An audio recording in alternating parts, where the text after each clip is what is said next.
celle des voyages. Sur ta rampe, pendant la nuit, je suis cette image accoudée qui regarde la pâle idée faire le tour de ton ennui. Je suis pour ta morne veillée, celle en noir habillée, celle au regard ailleurs, dont les yeux brûlent en leurs pleurs, la hantise des vieux voyages. Dites, combien c'est loin de nous, les plages, les soirs et les couchants en mer. Alors, j'étais l'avant du vaisseau clair, d'où la jeunesse avait crié son vœu de vivre. J'étais le proue en fête et qui s'enivre. Mes bras illuminés d'escarboucles d'or cueillaient dans l'air les écharpes du vent. Dites, c'était en de grands ports là-bas, vers les levants, par des nuits de miroirs et d'îles immobiles. J'étais celle des soirs en mer, et je réverbérais aux flots myriadaires les écailles d'argent de mon ventre d'éclairs et l'or hallucinant de mes yeux légendaires. J'étais la déesse et la proue, l'audace au gouvernail tournait la roue. Ton nom s'illuminait alors de mes seins d'or, et la tête brûlait parmi ma fête, de choc sur choc contre les blocs de la tempête. Et maintenant, à ta rampe, pendant la nuit, je suis l'image accoudée et brûlante qui se penche sur ton ennui. J'étais présente aussi en ces gares étincelantes, où des poteaux de fer avec leurs boules de clarté tracent sur les départs vers les hasards leurs signes. J'étais celle des quais et des pays quittés, en des départs soudains et des fuites insignes. J'étais celle des bons en tonnerre parmi les ponts, par au-dessus des bras de mer et des grands monts. J'étais les yeux de braise du charbon et les écailles d'or au ventre des chaudières. Et mes cheveux, c'étaient les nocturnes fumées des convois noirs au clair des coupoles illuminées et le cri des sifflets par les gares la nuit. Ce cri, c'était mon cri d'angoisse à l'infini. Des villes d'ombre étalaient leurs maisons sous les nuages en désarroi. Quelque chose de tragique et de froid tombait des horizons où le soleil rouvrait son trou cicatrisé. Le froid semblait du fer pulvérisé, en brouillard roux sur des Odères et des Volgas. Une odeur de pétrole et de plâtras bouchait les ruelles comme des gorges vers un entassement là-bas d'usines et de forges. Oh, ces villes des nords fuligineux, et ces monuments lourds et ces barres de pluie, rayants, monotones, des murailles de suie qui soulevaient leur siècle vers les cieux. Immenses soupiraux entrebâillant des caves, chevelures de pois en feu sur des cargaisons d'or, d'eau que l'on voit, ployée sous leur effort, se perdre dans des couloirs de souterrains compaves, quais de basalte et tourelles de fer, et cette grue, au bord des flots inextricables, qui lève une montagne entre ses câbles, et la tient oscillante et morne sur la mer. Dites, comme ils sont loin dans les naguères, nos deux rêves sur ces lointains embarcadères. C'était en des lointains plus éloignés encore, sur un grand lac dallé de ciel, où des barques lustraient au vent de miel, comme des oiseaux blancs, leur voilure d'aurore. De minces vergues d'or et de cristal lignaient et prolongeaient le calme horizontal et l'air à l'infini de cette solitude. Une haute lumière illuminait les monts et dépliait sa nappe aux horizons. La goutte d'eau que le rocher exude, seule y teintait son bruit d'argent. Et tel, ce lac total, jamais changeant, par au-delà des tempêtes passionnelles, magnifiait, en ses silences de clarté, l'immobile splendeur des choses éternelles. C'était en des pays d'évidente beauté, où des soleils de prisme et des midis placides sculptaient leurs diamants au front des cieux lucides. Dites, comme il est loin dans l'autre fois, le grand silence alors de nos deux voix. Enfin, c'était en des Indes de songes, parmi des monts et des forêts encore, dont chaque tronc semblait un vœu et un mensonge, émeraudé de fleurs et filigrané d'or. En de frêles maisons, de bleus lampadaires, brûle pour on ne sait quel voyageur du soir, une dame de soie au seuil venait s'asseoir, avec sous ses pieds clairs des lions légendaires. Elle brodait les histoires d'amour sur un métier de jade et d'améthyste, avec des doigts si fins de princesse et d'artiste qu'elle y disait le charme et la gloire du jour. Des papillons, des bengalis, des lucioles posaient dans un rayon et lui donnaient le temps de dessiner leur aile et leur corps miroitant et leur essor vers des treillis de folioles. La princesse brodait une lagune et des cygnes et des monstres et deux amants qui, sans douter de rien, se faisaient le serment de conquérir les ors qui dormaient dans la lune et puis rentraient sur soir à son travail et regarder danser ses bayadères en sa maison d'émail où les bleus lampadaires brûlent pour ne sait quel voyageur du soir. Dites comme ils sont dans le passé, ces souvenirs d'argent et d'or fleur-de-lysée. Mais comme en ce soir noir, ils suscitent dans l'âme, avec toutes les forces du regret, la mémoire perdue en des forêts, mélancoliquement, où l'ennui brame. Si la raison avec solennité vous carre en son fauteuil d'imbougeabilité, je suis celle des surprises fécondes qui vous conseille avec amour d'aller vous-même enfin vous retrouver là-bas, dans votre fuite au bout du monde.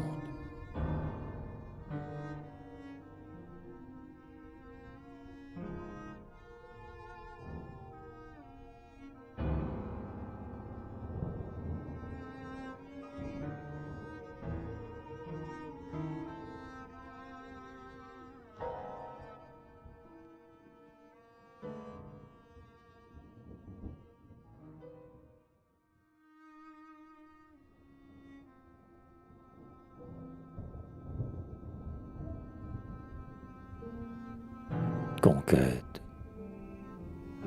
Au long du port moiré de soir, sèchent des cargaisons de fleurs fanées, quelques barques vermillonnées, et sillonne le flot couleur d'or noir.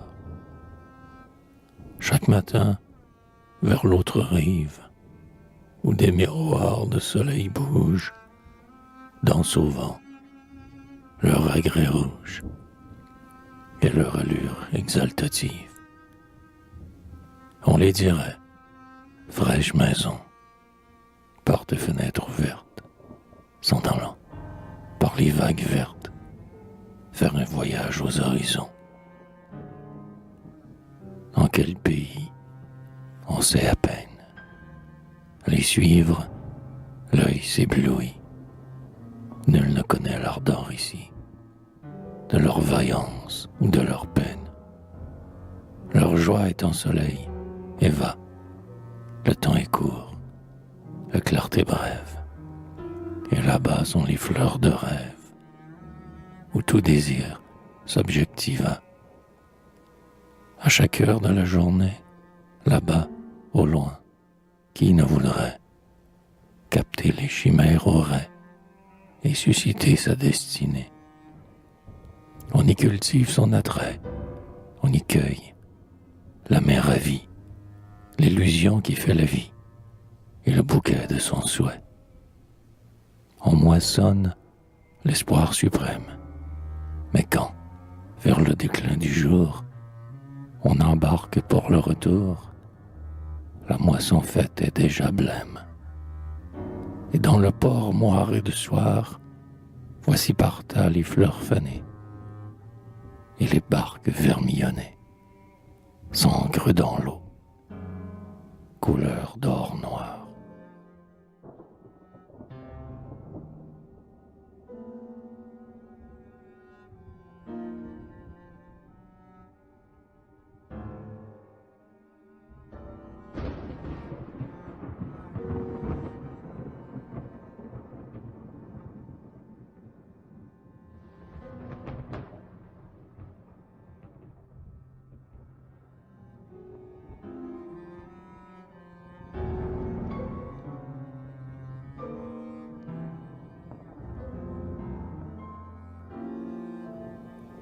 Matin. C'était dans la campagne émerveillée, un coin, où la prairie au clair brillait comme un visage, où deux grands étangs bleus s'arrondissaient au loin comme un double baiser du ciel au paysage. Sur les mousses de verre, les pirailles d'or, les eaux, telles des pleurs d'aubes égouttées blanches.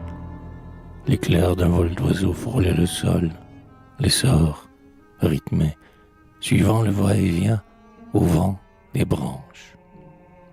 Des mélèzes frangés tendaient leurs bras ouverts, comme des pèlerins tournés vers la lumière.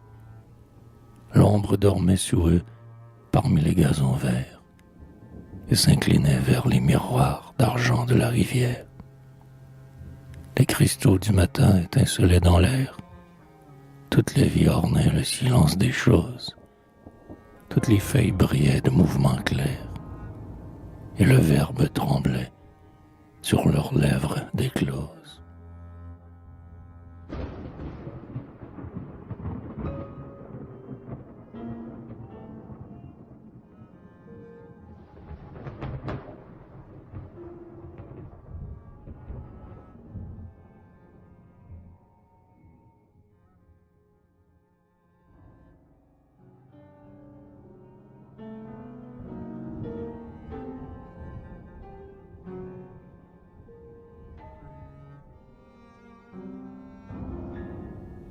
Au bord de l'eau. Chair de vulve ou de gencive, les pétales des fleurs nocives bougent au vent, torpidélant, qui les pourrit d'automne monotone, les emporte sur l'étang. On croirait voir de grands morceaux de cœur brisés, on croirait voir de grands lambeaux de vie ardente et dispersée. On croirait voir de gros caillots de sang tomber parmi les flots, à moins qu'on ne se voie enfin soi-même, défini là par un emblème. Les fleurs charnelles et nocives et flasques comme des gencives abandonnent au vent dolent leurs pétales et leurs couleurs. Les fleurs mornes abandonnent au vent d'automne leur sang et leur douleur monotone. Le soir a beau filtrer ses ombres par le treillis des taillis sombres, et le soleil, comme un cri rouge, se perdre et s'étouffer dans l'eau qui bouge. Elles réapparaissent sous la lune, les fleurs mornes et importunes, grappes de pleurs, bouquets de sang, qui se mirent et se déchirent dans la pâleur de l'étang blanc.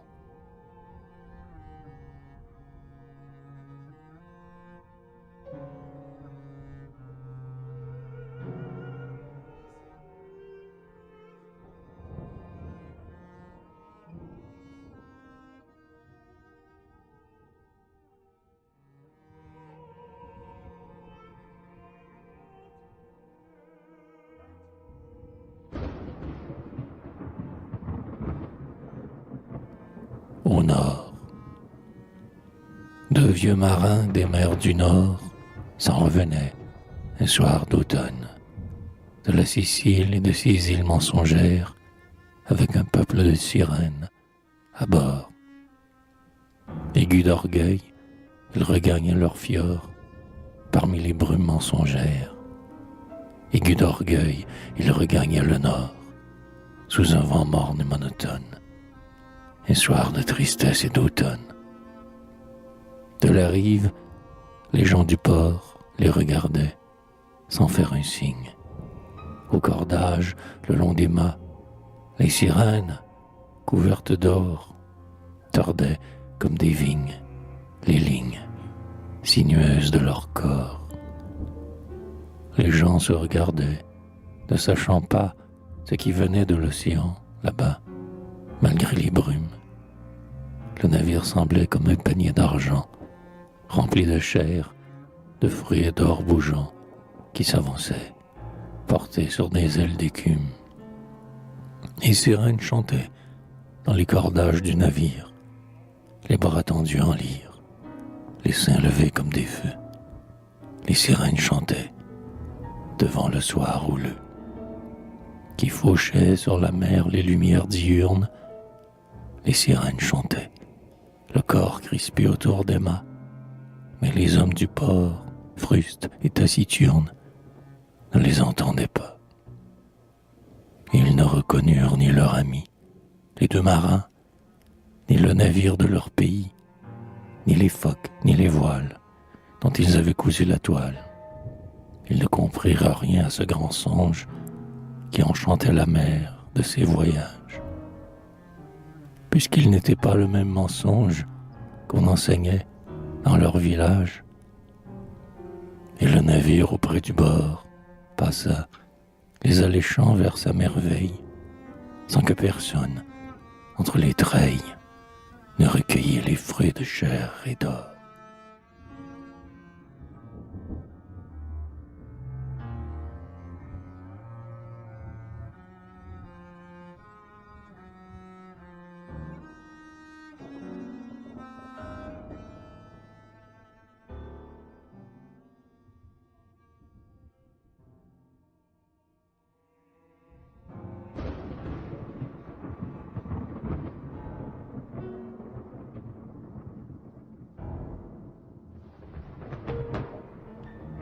La baie. Dans une baie, au bord des dunes, qui s'étendent de lieu en lieu, voici joint avec la lune, la fée aux deux mains bleues. Comme d'un panier d'or, la lune tombe au fond de l'eau et s'éparpille en ronds qui brillent. La lune et tout le grand ciel d'or tombent et roulent vers leur mort, au fond de l'eau profonde et bleue, dont est reine la fée aux deux mains bleues. Or, idéal et si lointain que les regards sont incertains dès qu'ils le comptent. Et néanmoins la fée le mêle alors de ses cheveux et sur ses seins le dompte. Elle se parme en ses reflets brusques et violets, le jette au sable et à la vase, sans se douter un seul moment que dans les loins du firmament cette or aimante et fait brûler l'extase. Elle le fausse et le salit, la tire à elle au fond du lit, d'algues et de goémons flasques, où rit d'entre des fleurs couleur céruse et des balancements d'ombre et de méduses, son masque. Et l'or divin est employé, sans peur qu'il soit l'éclair qui tout à coup fulgure, pour le plaisir et la luxure. Et l'or divin, c'est l'or noyé. Dans une baie au fond des dunes, qui s'étendent de lieu en lieu, voici la fée aux deux mains bleues, drainant le ciel en ses cheveux.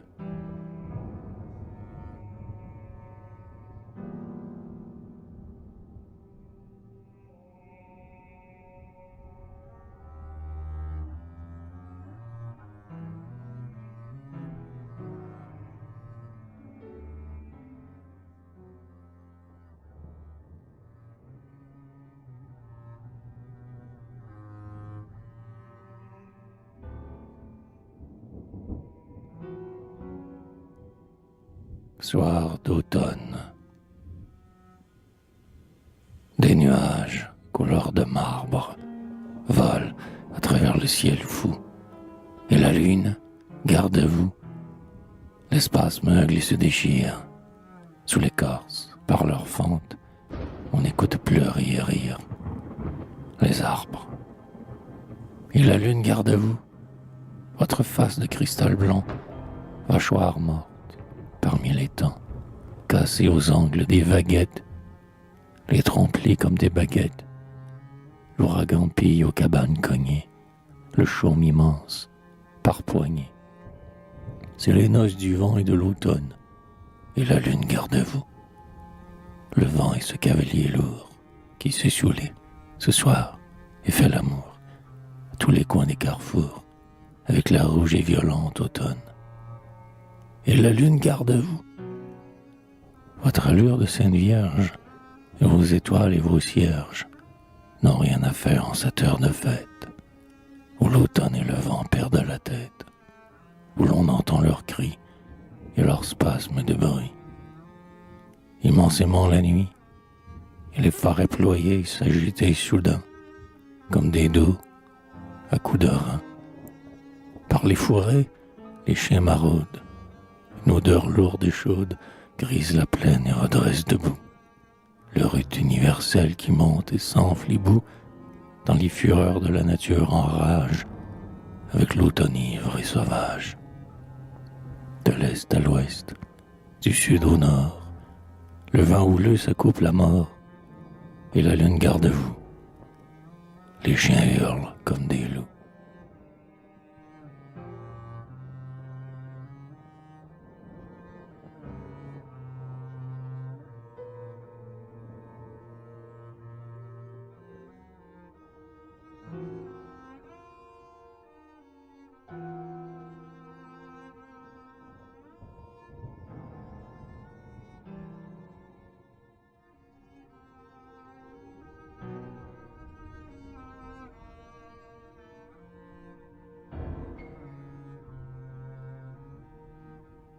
Celle de l'île.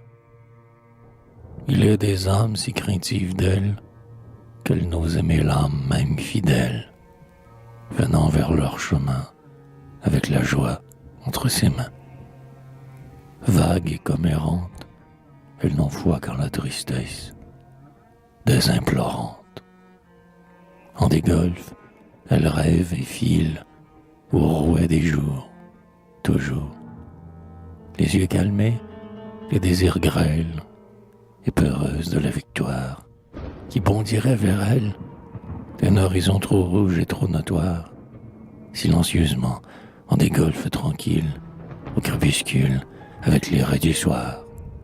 Elle file.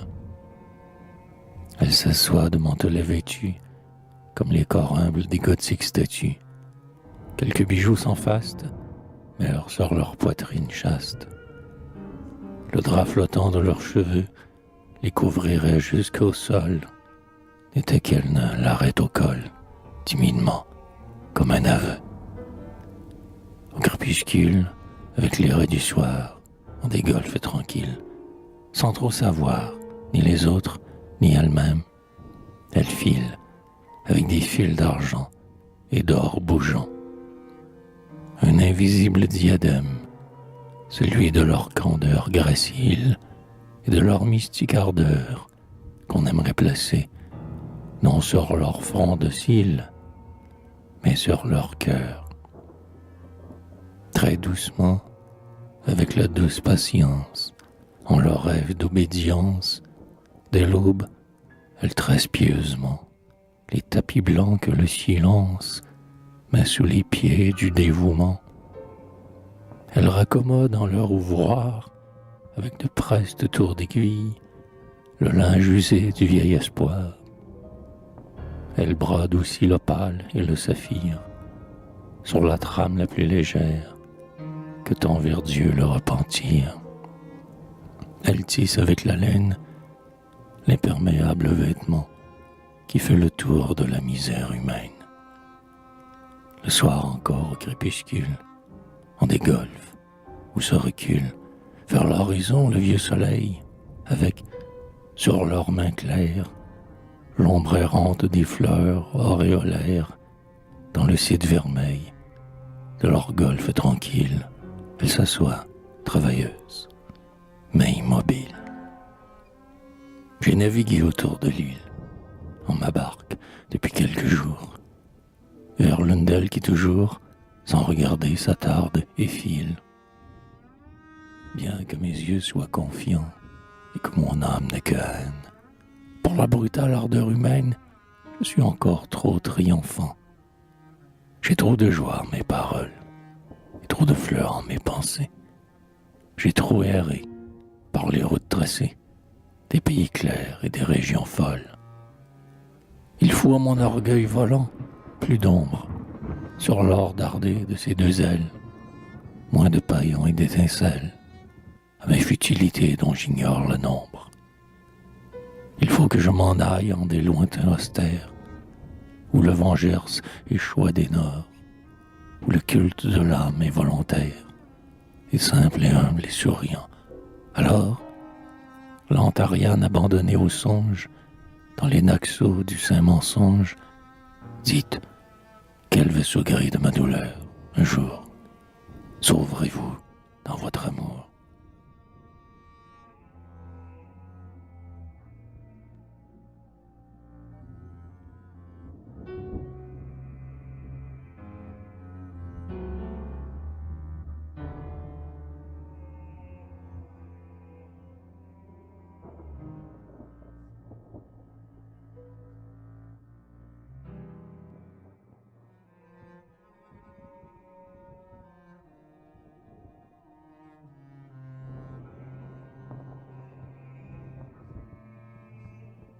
Celle des reliques. Je suis celle des reliques mélancoliques qui passent en cette chambre d'or, où ce qui vient des morts reposés dort, en des boîtes de soie et des écrins de gloire. Je suis celle de leur mémoire, et je recueille, avec mes lentes mains, le soir, les larmes du silence au fond des bijoux noirs. L'heure est grave et triste, en cette fin de jour. Je suis celle du pâle amour, celle des fleurs et des choses passées, qui te parlent de tes mortes, enfoncées dans l'absence et de l'oubli, avec leurs pauvres bouquets blancs de fleurs des temps. Leur collier frêle et joli, je le garde entre mes doigts pieux, d'avoir voilé tant de regards d'adieu, depuis que je suis celle des anneaux, solitaires, laissés sur terre, hors des tombeaux. Le soir arrive et voici l'heure qui sonne un glas vert les défunts de ta demeure. J'ai connu ceux de tes aïeux qui ont été, dans les naguères, les héros rouges de ta race. De l'un d'entre eux, tu tiens ton cœur vorace, immensément de rêves à travers mer et terre. Voici ses croix et ses médailles. Un jour, n'importe où que tu ailles, songe à tous ceux qui moururent parmi les guerres, avec de la terre mordue, passionnément dans leur bouche.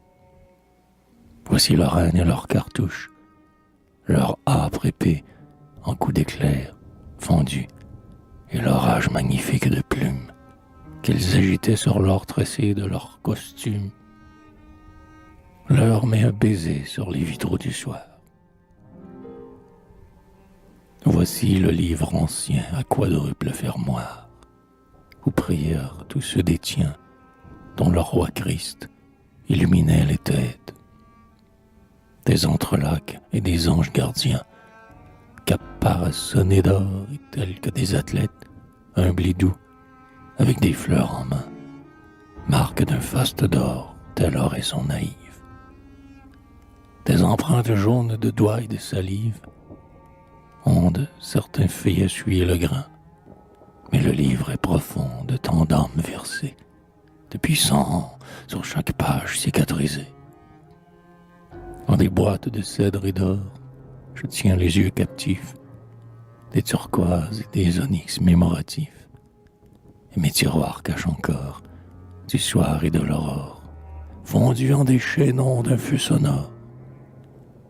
Avec des pas qu'on n'entend pas, je vais la nuit de relique en relique, porter un peu d'amour mélancolique. Les voix alors me reviennent, là-bas, de si lointains pays d'ombre et de douleur, qu'elles semblent barques lasses, voiles pendantes et rames noires sur le cœur. Je donne à ces pierres ardentes, à ces bijoux et ces fleurs que je plains, les caresses de mes cheveux, le culte de mes mains et la mémoire de mes yeux. Je suis la servante de leur silence. Leur met de la mort sur les vitraux du soir. Les reliques apaisent la violence des diamants et vont dormir. Ceux qui se continuent en toi pour se revivre guettent s'ouvrir ton souvenir. Écoute et songe aussi, c'est l'heure qui sonne un glas dans ta demeure. Je suis celle de la chambre d'or, en robe éclatante et nocturne, qui vient jeter un caillou taciturne dans l'eau morte de ton remords.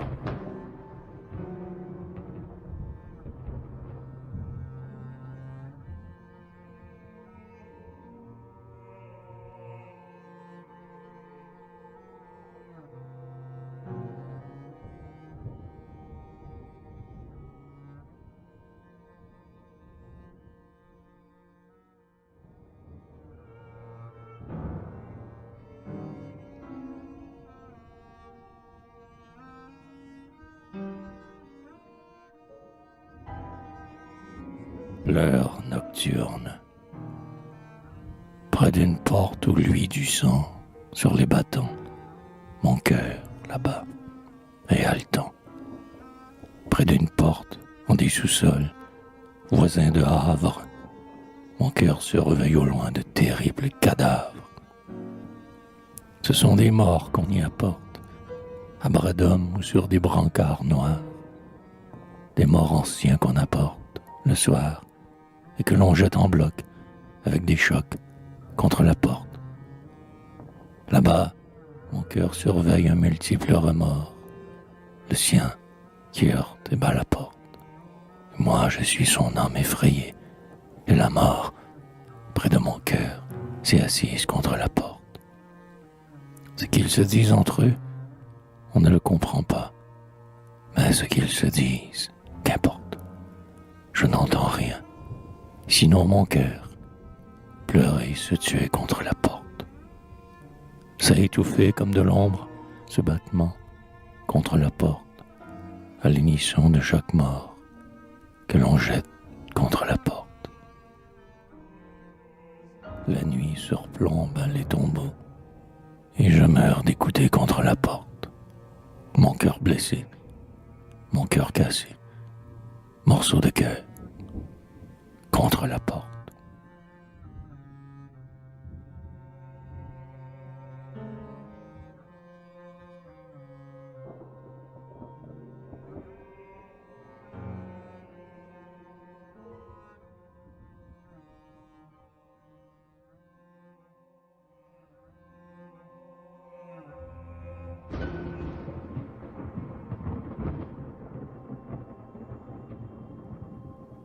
Les veilles de Pâques, les vieilles mains d'argent des coutumes locales, et carillons et bruits de fête à plein bourdon, tendent soudain les longs et torpides cordons à l'horloge de mes douleurs maniacales.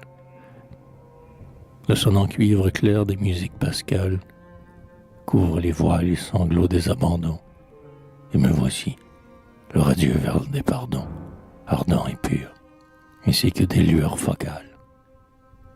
Des Christ passent dans l'air et font leur charité. Je suis bon et net et droit par volonté, bien que le vieux péché gèle toujours mon âme. Je sens mon cœur tiédir, sous leurs beaux doigts de flamme, posés sur mon désir d'être, malgré l'hiver, l'herbe neuve qui brille, au vent acier des vers.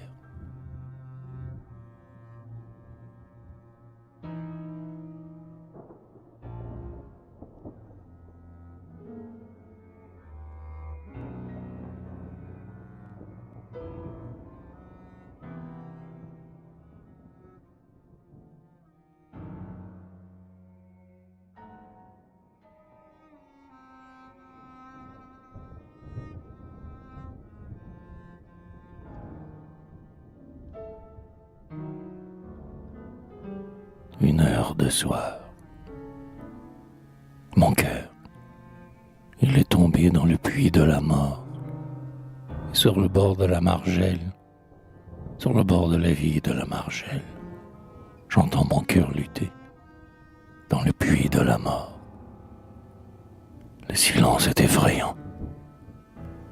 Comme un morceau de gel, la lune aussi, au fond du puits, laisse tomber sa pâleur éternelle. Mon cœur est un quartier de chair, un bloc de viande saignante. Mon cœur bat, seul, au fond du puits, contre un morceau de laine ardente. Le silence et le grand froid, et par la nuit, le vague effroi d'un ciel plein d'astres en voyage. Au fond des citernes de mort, mon cœur s'acharne et bat encore, à coups de fièvre, sur la lune. La lune à lui, parmi les eaux, salie. La lune est un visage étincelant. La lune est un hiver de miroir blanc. Sur l'eau des nords du sort, la lune est un bloc de folie. La lune est une bouche de gel qui mord mon cœur essentiel. Les tenailles des minuits clairs serrent ce cœur entre leurs fers. La patience des aiguilles du givre crible ce cœur ardent de vivre. Déjà les os, couleur de son cadavre. Roule ce cœur avec de lents remous et des hoquets vers de grands trous. Et certes, un soir, la lune enfermera ce cœur, malgré ses battements de haine, comme une pierre en une gaine. Alors que le grand froid sauvage et, par la nuit, le vague effroi d'un ciel plein d'astres en voyage définiront ma mort par cette image.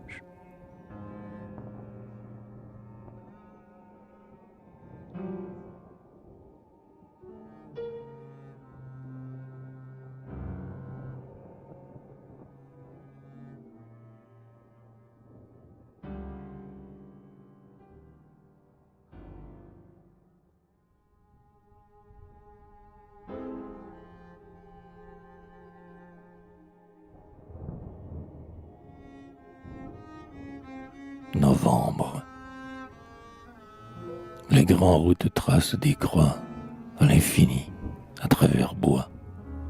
Les grands routes tracent des croix lointaines à l'infini à travers plaines. Les grands routes tracent des croix dans l'air livide et froid où voyagent les vents déchevelés à l'infini par les allées. Arbres et vents pareils aux pèlerins, arbres tristes et fous, l'orage s'accroche. Arbres pareils au défilé de tous les saints, au défilé de tous les morts, au son des cloches.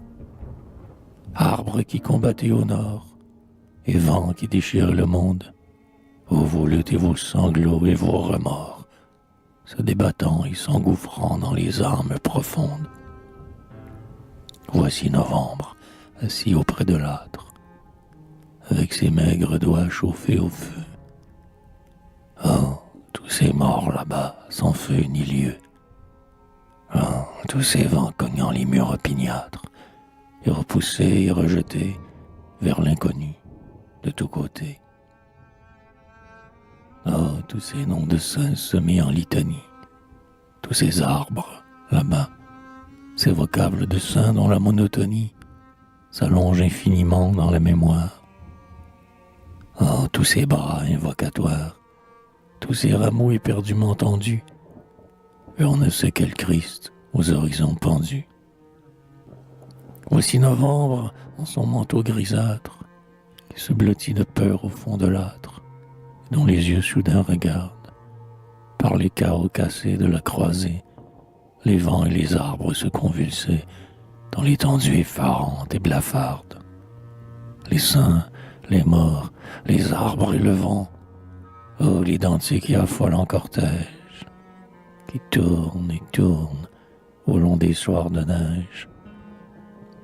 Les saints, les morts, les arbres et le vent, dites comme ils se confondent dans la mémoire, quand les marteaux battants, à coups de bonds dans les bourdons, écartèlent leur deuil aux horizons, du des tours imprécatoires.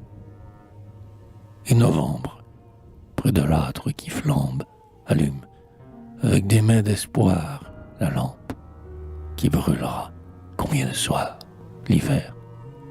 Et novembre si humblement supplie et pleure pour attendrir le cœur mécanique des heures.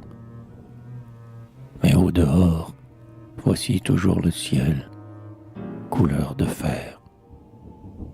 Voici les vents, les saints, les morts, et la procession profonde des arbres fous et des branchages torts qui voyagent de l'un à l'autre bout du monde. Voici les grandes routes comme des croix, à l'infini parmi les plaines.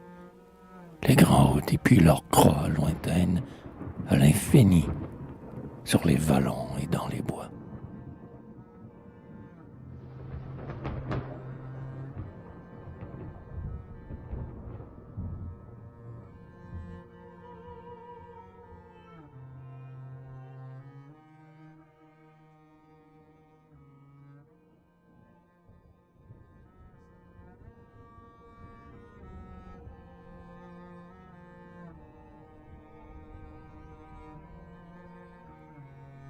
décembre. Dites, les gens, les vieilles gens, faites flamber foyer et cœur dans les hameaux. Dites, les gens, les vieilles gens, faites luire de l'or dans vos carreaux qui regardent la haute. Car les mages avec leurs blancs manteaux, car les bergers avec leurs blancs troupeaux, sont là qui débouchent et qui écoutent, et qui s'avancent sur la haute. Voici le prince Charlemagne, et Frédéric dont la barbe bataille, dans les fables en Allemagne. Et puis voici Louis qui fit Versailles. Voici le triste enfant prodigue qui s'en revient, avec pourceau et chien, des pays lourds de la fatigue. Voici les béliers noirs qu'un patriarche, au temps lointain, apprivoisait dans l'arche. Voici les pâtres de Chaldée qui contemplaient la nuit avec les yeux de leur idée, et ceux de Flandre et de Zélande qui s'estompent de brume et de légende sous leur chaume au fond des landes. L'étrange et fantomal cortège les traîne des longs manteaux, et le bruit d'osselets que font les pattes du troupeau frôle et anime la neige. Là-haut, le gel s'étage en promenoir, que t'achètent des feux pareils à des acides, et d'où les anges clairs et translucides semblent surgir et flamboyer en des miroirs. On aperçoit Saint Gabriel qui fut sculpté au village, jadis, dans l'or du tabernacle, Saint Raphaël vêtu d'éclairs et de beauté, et Saint Michel dont la bergère ouït l'oracle, et l'archange dont les ailes indélébiles vibrent au vent dans les minuits du ciel, qui tout à coup se lève et pose comme un sel aux confins du zénith une étoile immobile. Alors, là-bas, sur terre, au bout des plaines, sous l'étoile, dont plus rien n'est bougeant, une étable s'éclaire, et les haleines d'un bœuf et d'un âne fument dans l'air d'argent. À la clarté qui sort, mystique et douce de son corps, une vierge répare et dispose des langes. Et, près du seuil, où sommeille un agneau, un charpentier fait un berceau, avec des planches. Sans qu'ils voient les nimbes qui les couronnent, ils travaillent, tous deux, silencieusement, et prononcent de temps en temps un nom divin qui les étonne. Autour des murs et sous le toit, l'atmosphère s'épand si pure et si fervente qu'on sent que des genoux invisibles se ploient et que la vie entière est dans l'attente. Oh, vous, les gens, les vieilles gens, qui regardez passer dans nos villages les empereurs et les bergers et les rois mages, et leurs bêtes dont le troupeau les suit. Allumez d'or vos cœurs et vos fenêtres, pour voir enfin, par à travers la nuit, ce qui, depuis 1000 et 1000 ans, s'efforce à naître.